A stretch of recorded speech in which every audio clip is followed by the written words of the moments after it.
What up, reader fam? Welcome back to my channel. Today I'm gonna be ranking every book I read in January, yeah! Saying that makes it sound like I actually made a dent in my TBR, when in reality I read a whopping of 5 books. Not bad, but bad when your goal for the year is to read 100 books, and you're already 4 books behind schedule. Panic, panic, I am panicking. Let's bring on the clown behavior. Someone toss me a red clown nose stat.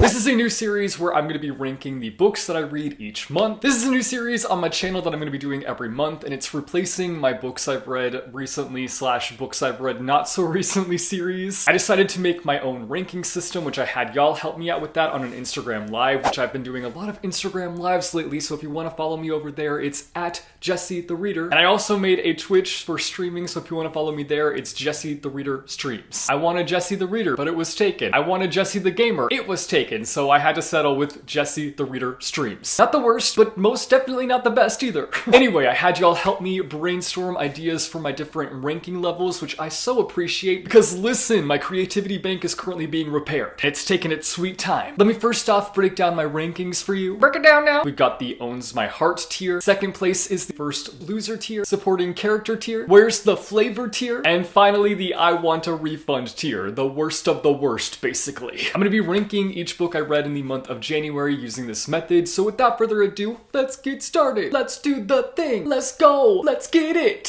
First up here, I have The Order of the Pure Moon Reflected in Water by Zen Cho. We've got bandits, we've got a nun, throw that combo together, and we've got chaos. A sacred object must be protected. We protect, but we also attack. And things get way more complicated as the story begins to unravel. It's a wuxia fantasy novella, which is a genre of Chinese fiction that involves martial arts. Thank you, Wikipedia, for that information. This ended up being a really soft fantasy when I went into it thinking that it'd be like a sword-flinging, whiplash, action-packed kind of fantasy. It can always throw me off when I go into a book with certain expectations and those expectations aren't met, but I vibed with this book. I enjoyed it for what it is, and that might be because it has one of my all-time favorite tropes tangled up inside of it, yeah, and that is the found family trope. Like that trope, give it to me, I will give any book that has that trope a kiss. I'm a sucker for stories that have characters that come from all different backgrounds and come together to form a found family. It's just so wholesome and pure and just, I love it. I love it. I love it. We had some fantastic back and forth banter between 2 of the main characters in this one that just really added a nice entertainment layer. For a book that mostly stays in that serious lane, those little tidbits lightened things right up. The writing had a very let's not beat around the bush okay kind of style to it, which normally I gravitate towards books that are like poetry. Okay, I got you. But this style was just such a nice switch up from what I normally go for. It was kind of nice to read a book where the author just kind of laid out everything for you and it's just like, it is what it is. This is how it be. Take it for what it is. So it ended up filling my book love tank to about the halfway point. So it didn't puncture my heart with an arrow per se, but it was still pretty solid. I'm gonna plop this one into the supporting character tier. It didn't reach main character status in my opinion.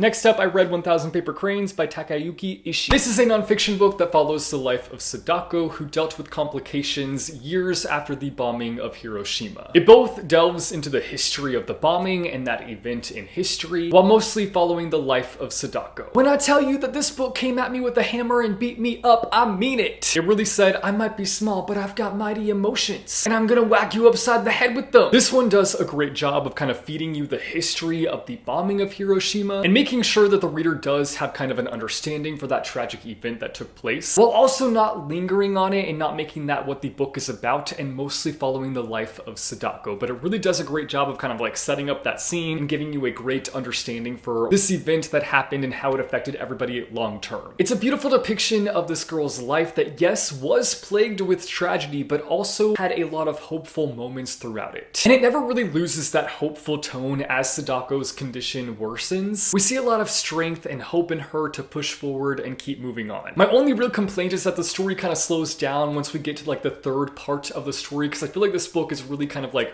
3 parts. Part 1, the bombing of Hiroshima. Part 2, the life of Sadako. Part 3, the statue that is inspired by Sadako's life. In that third part, we see as Sadako's classmates are funding this statue to be made in her honor. Even though that is a vital portion of the book and was basically the inspiration behind this book, the inspiration behind this book was kind of giving meaning meaning behind this children's peace statue that was built in Sadako's honor. So like, I get it, it's important, it needed to be there, but it just kind of slowed down the ending in my opinion. It ended up filling my book love tank to nearly the tippy tip top, so it almost reached full on book love, but just didn't quite hit it. I'm plopping this book into second place as the first loser tier. I loved it, just didn't reach the top tier.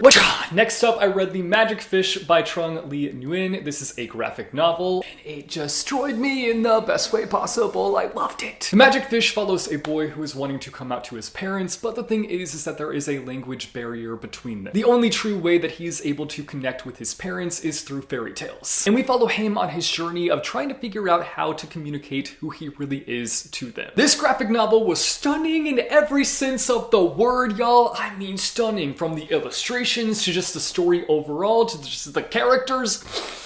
Stunning, stunning, I say. I went in with zero expectations, and sure, that might have had something to do with it, but I'm honestly shocked that more people aren't talking about this book. Like, where y'all at? Ring the alarm. It's a book emergency. More people need to pick this one up and stop acting like it's a hot potato. The combination of the writing style to the illustrations to the overall story just wham-bammed itself at me full force. And I inhaled all that it threw at me. It takes 3 different stories technically that all kind of relate to each other in some way, and it's just so fascinating to see how it all kind of plays out. First up, we are following our main character, obviously, in his journey. We then get a storyline that is focused on the mom and her past, and then we have these fairy tales that come into play, and all of these kind of weave together in some kind of magical way. It was just so cleverly written and really brought on a fresh take of incorporating fairy tales. Like, y'all know how I've been feeling about like fairy tale retellings lately. I've just been kind of tired of them, and like, this isn't really a fairy tale retelling. This kind of like weaves in fairy tales, but I love the way it weaved in those fairy tales. Not me singing, I'm not a singer, but hot dang, it did the thing. It ended up filling my love tank all the way to the top, baby. We've got a new favorite book, baby. I love when that happens, baby. I'm gonna be plopping this book into the owns my heart tier. We love starting the year off with a new favorite book. Ayy.